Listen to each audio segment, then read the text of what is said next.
Hello student, आज हम पढ़ने जा रहे हैं समष्टि अर्थशास्त्र का अध्याय 2, जिसमें हम जानेंगे कि आय का वर्तुल प्रवाह और राष्ट्रीय आय की गणना विधि कौन सी है। तो आय का वर्तुल प्रवाह जो है, इसको पहले हम समझेंगे। आय के वर्तुल प्रवाह को समझने से पहले आप ये समझ लेंगे कि पहले हम सरल अर्थव्यवस्था को देखेंगे। सरल अर्थव्यवस्था का तात्पर्य क्या है? सरल अर्थव्यवस्था का तात्पर्य यह है कि ऐसी अर्थव्यवस्था जिसमें सरकार का कोई रोल नहीं है और न ही वह देश किसी अन्य देश से व्यापार करती है। इसका तात्पर्य है केवल फर्म है और परिवार क्षेत्रक है। फर्म का तात्पर्य आप यहाँ जान लेंगे, यह उत्पादन करने वाली संस्थाओं को फर्म कहा जाएगा और परिवार जो उपभोग करते हैं, उपभोग के लिए क्रय करते हैं, उनको हम परिवार क्षेत्र कहेंगे। इसको मैं आपको बता चुका हूँ पहले ही। अब हम इसमें देखेंगे कि उत्पादन के जो साधन कौन कौन से हैं, कारक कौन कौन से हैं। तो यहाँ पर आप देख रहे हैं, मैंने अंडरलाइन किया हुआ है कि मानवीय श्रम का योगदान जिसका पारिश्रमिक मजदूरी होता है, अर्थात एक साधन हो गया श्रम जिसको पारिश्रमिक के रूप में मजदूरी मिलती है। सेकंड, पूंजी का योगदान जिसका पारिश्रमिक ब्याज है, अर्थात दूसरा साधन पूंजी है जिससे ब्याज प्राप्त होती है। तीसरा है उद्यम वृत्ति का योगदान जिसका पारिश्रमिक लाभ है, जिसको आपने पढ़ा है उद्यम या साहस उत्पादन के साधन के रूप में, उसको क्या मिलता है? लाभ मिलता है। और अंतिम जो है स्थिर प्राकृतिक संसाधनों, जैसे भूमि है, जो कंपनी या फर्म खोली जाएगी किसी न किसी भूमि पर खोली जाएगी, तो उसका जो पारिश्रमिक है वह क्या कहलाएगा? लगान कहलाएगा। तो आप ये उत्पादन के 4 कारकों को आप समझ चुके। तो सरलीकृत अर्थव्यवस्था को अगर आप नोट डाउन करना है तो आप ये लिखेंगे कि सरलीकृत अर्थव्यवस्था वह अर्थव्यवस्था है जिसमें सरकार नहीं होती है और न ही उस अर्थव्यवस्था का किसी अन्य अर्थव्यवस्था से व्यापार होता है, अर्थात बाह्य क्षेत्र का अभाव होता है। केवल इसमें फर्म और परिवार क्षेत्र का योगदान होता है। अब इसको अच्छे से समझते हैं कि सरलीकृत अर्थव्यवस्था किस प्रकार काम करती है। हालांकि इस प्रकार की अर्थव्यवस्थाएं होती नहीं हैं, क्योंकि आज वर्तमान युग में प्रत्येक अर्थव्यवस्था में सरकार होती है जिनको कर आदि देना होता है। इसी तरह प्रत्येक अर्थव्यवस्था का अन्य देशों की अर्थव्यवस्थाओं से भी व्यापारिक संबंध होते हैं। परंतु यहाँ ज़रूरत क्यों पड़ी सरलीकृत अर्थव्यवस्था को?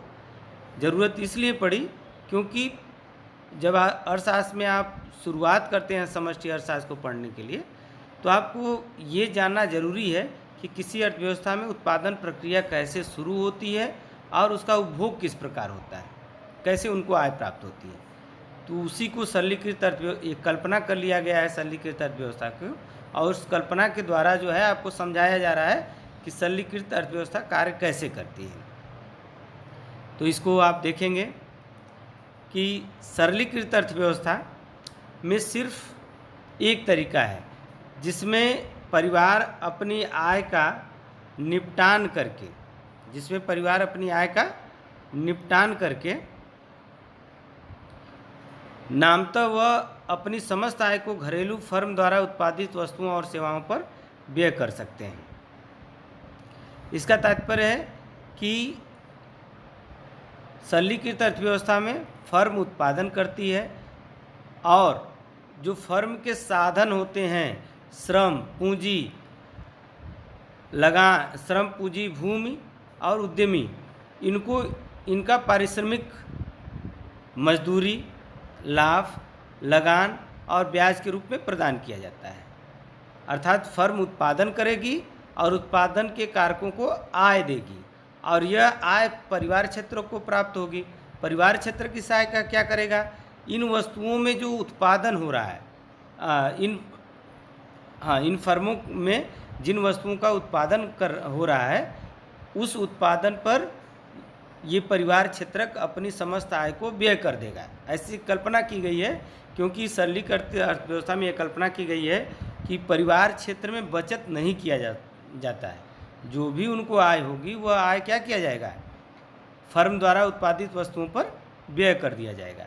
इस प्रकार आप देख रहे हैं कि फर्म उत्पादन कर रही है और उत्पादन के साधनों को आय प्रदान कर रही है, और उत्पादन के साधन को जो आय मिल रही है वह परिवार के क्षेत्र में होते हैं, और परिवार क्षेत्र की जो आय है वह फिर क्या होती है, इन्हीं फर्म और फर्म की वस्तुओं को खरीदने में व्यय हो जाता है। इस प्रकार इसको हम कहेंगे वर्तुल प्रभाव, यानी फर्म ने उत्पादन किया, गया परिवार क्षेत्र के पास, और परिवार क्षेत्र की आय पुनः किसके पास पहुंच जाती है, फर्म के पास। तो इस प्रकार यह वर्तुल अर्थात चक्री प्रवाह सर्कुलर प्रभाव चलता रहता है। तो आई होप आप समझ चुके होंगे कि आय का वर्तुल प्रभाव क्या है और सरलीकृत अर्थव्यवस्था क्या है। एक बार फिर से रिपीट कर दे रहा हूँ। सरलीकृत अर्थव्यवस्था का तात्पर्य है कि वह अर्थव्यवस्था जिसमें फर्म और परिवार क्षेत्रक होते हैं, इसमें सरकार का कोई योगदान नहीं होता है और न ही इसका किसी बाह्य अर्थव्यवस्था से कोई व्यापारिक संबंध होता है, तथा इसमें परिवार क्षेत्र किसी प्रकार की बचत नहीं करती। अब हम समझते हैं कि वर्तुल प्रभाव क्या है। वर्तुल प्रभाव अर्थात चक्री प्रभाव का तात्पर्य ये होता है कि फर्म का उत्पादन परिवार क्षेत्र द्वारा क्रय किया जाता है और फर्म द्वारा जो है आय परिवार क्षेत्र को उत्पादन के कारकों को दी जाती है। तो फर्म ने उत्पादन के कारकों को आय दिया और उत्पादन के कारकों की जो आय है वह किस पर खर्च हो गई, फर्म के उत्पादन पर। तो इस प्रकार उत्पादन परिवार क्षेत्र द्वारा क्रय किया जाता है, परिवार क्षेत्र की आय जो है फर्म को पुनः प्राप्त हो जाती है। यह चक्री प्रभाव चलता रहता है। इसको इस चित्र के माध्यम से आप देख सकते हैं। यहाँ पर आपको दिखाया गया है कि ये आपका फर्म है और यह है आपका परिवार क्षेत्र। फर्म में वस्तुएं और सेवाएं उत्पादित होती हैं। इस और वस्तुओं और सेवाओं के उत्पादन के लिए फर्म क्या करती है, परिवार क्षेत्र से जो उसको साधन मिलते हैं, भूमि, पूंजी, श्रम, इनको पारिश्रमिक के रूप में आय देती है।